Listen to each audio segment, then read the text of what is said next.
আমার নাম রঙ্গলাল কুমার। আমি অল ইন্ডিয়া কমিটির সদস্য। কি কর্মসূচি আপনাদের আজকে? আমাদের কর্মসূচি আজকে শুধু নয়, আমাদের দীর্ঘদিন ধরে চলছে।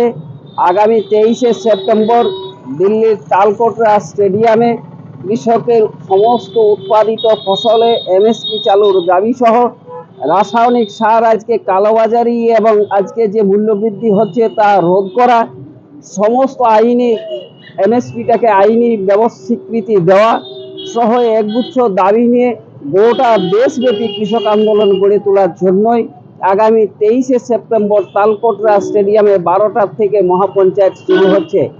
আমরা চাই, কিছুদিন আগে গোটা দেশবাসী দেখেছেন 13 মাস জুড়ে যে দিল্লির কৃষক আন্দোলন হয়েছে, তারই একটা পার্ট হচ্ছে এআইকেকেএমএস এর নেতৃত্বে এই মহাপঞ্চায়েত এই দিল্লির তালকোটরা স্টেডিয়ামে আজকে দেশভর ব্যাপী এই আন্দোলন চলছে। আমাদের দেশও, আমাদের জেলাতেও আজকে এই আন্দোলন সংগঠিত করার জন্যই। আমাদের এই জেলাতেও, উত্তর দিনাজপুর জেলায় আমরা দেখেছি গতবারে কালে সারের মূল্যবৃদ্ধি এবং কালোবাজারি ব্যাপক আকারে চলছিল। আমরা এআইকেকেএমএস এর উদ্যোগে ডিএম দপ্তরে, বিডিও দপ্তরে, এডিও দপ্তরে ডেপুটেশন ঘেরাও অবরোধ করার পরে বাধ্য হয়েছে তারা সমস্ত কৃষককে এমআরপি রেটে সার দিতে। এবং আজকে সমস্ত ফসলের ভুট্টা থেকে শুরু করে, আলু থেকে শুরু করে, পাট্টা থেকে শুরু করে সমস্ত কিছুতে আমরা জানি 100 কেজিতে 1 কুইন্টাল, কিন্তু এখন 107 কেজি, 8 কেজি, 110 কেজিতে 1 কুইন্টাল হচ্ছে, যেটা আইনি কোথাও কোনো ব্যবস্থা নেই, অথচ বেআইনি ভাবে সব চলছে। এখানে পুলিশ আছে, প্রশাসন আছে, ডিএম দপ্তর আছে, বিডিও দপ্তর আছে, কোনো হেলদোল নয়।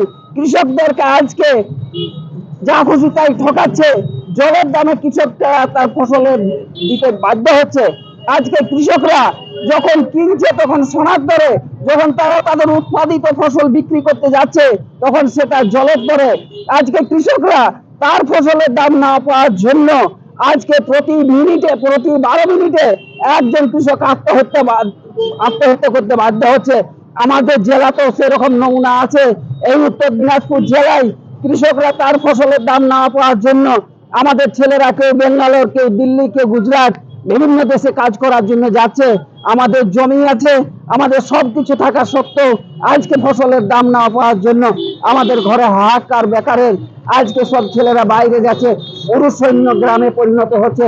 আমরা চাই আগামী দিনে এই দিল্লির তালকোটরা স্টেডিয়ামে গোটা সেদিন সিদ্ধান্ত হবে আগামী গোটা দেশ জুড়ে আরো বৃহত্তর কৃষক আন্দোলন গড়ে তোলার জন্যই আজকে আমরা প্রচার করছি।